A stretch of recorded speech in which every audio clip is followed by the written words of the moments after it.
Perseverance, the Sweet Spot of Faith, by Karisa Moore.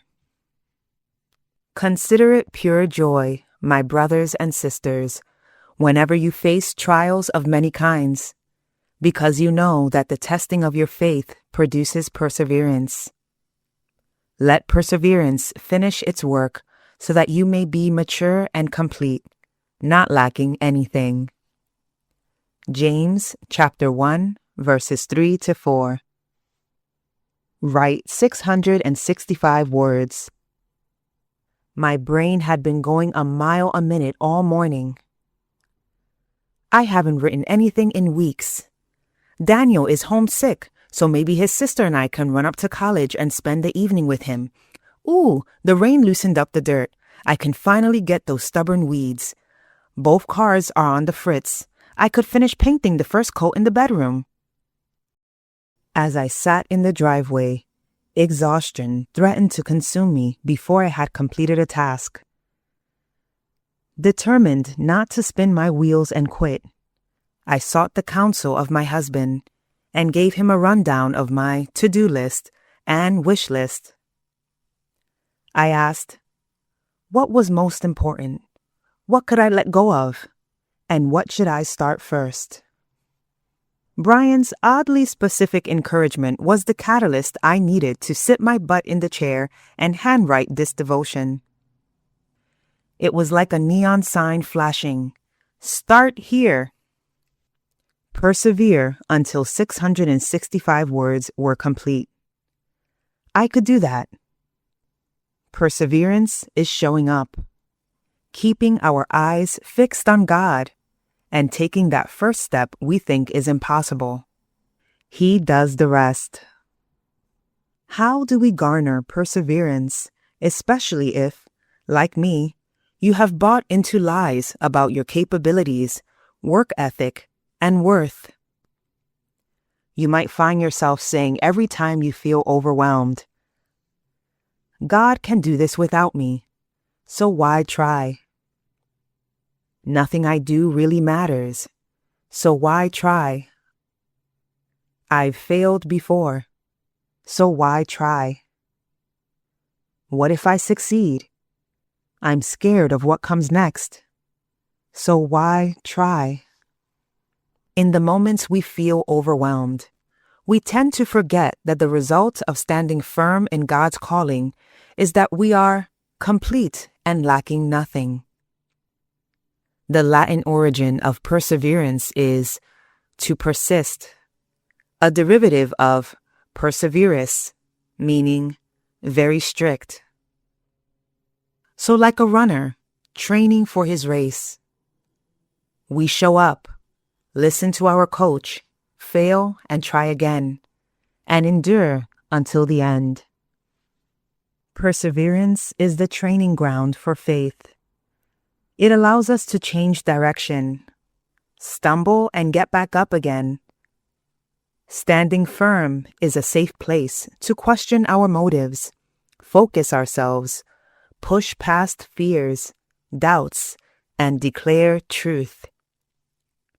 When we stand firm, we come into agreement with the statement, "Nothing is impossible for my God." Genesis chapter 18, verse 14. Jeremiah chapter 32, verse 17. Jeremiah chapter 32, verse 27. Luke chapter 18, verse 27. In this place of strict persistence, we find God faithful, that we can indeed complete what God asks of us, and there is joy in sweating it out and standing firm. Perseverance allows for reinforcements to arrive. We do not stand firm alone. Motivators, like my husband, are there to correct and cheer us on. What a delight I felt knowing beyond a shadow of a doubt that I could complete 665 words because Brian knew I could. I believe in you. God is the author and perfecter of your faith. Perseverance is the glue that holds our faith firmly in place when circumstances and trials shift and change all around us. God uses people and circumstances to help us grow in trust. So let me be that person for you. Here are verses we can meditate on that speak on how to persevere. Hebrews chapter 12, verses 1 to 2. We have examples of others in faith who obeyed God. Fix our eyes on Jesus. Romans chapter 5, verses 3 to 5. God pours love into our hearts. Suffering is valuable to God.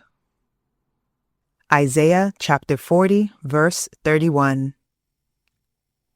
God renews our strength. 1 Corinthians chapter 15, verse 58. In the Lord, our labor is not in vain. Philippians chapter 3, verses 13 to 14. Eternity with God is our prize. Ephesians chapter 6, verses 10 to 20. We are made strong by tapping into God's strength. Persevere. Trust. God doesn't always reveal his intentions, but we know the outcome will be good because his will is done on earth as it is in heaven. He is enough for us each day, and what we do in this life matters to him, to our neighbors, and for our well-being.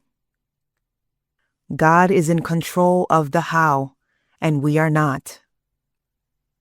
Start here. God is faithful to see us through to the end. What a sweet spot to stick trials out. We can consider it pure joy because we know that we will be complete and lacking nothing. What has God called you to, and what resources do you need to complete the task? What things in your life aren't optional? Who in your life has permission to weed through your agendas, fears, and desires? Ask them to help you persevere.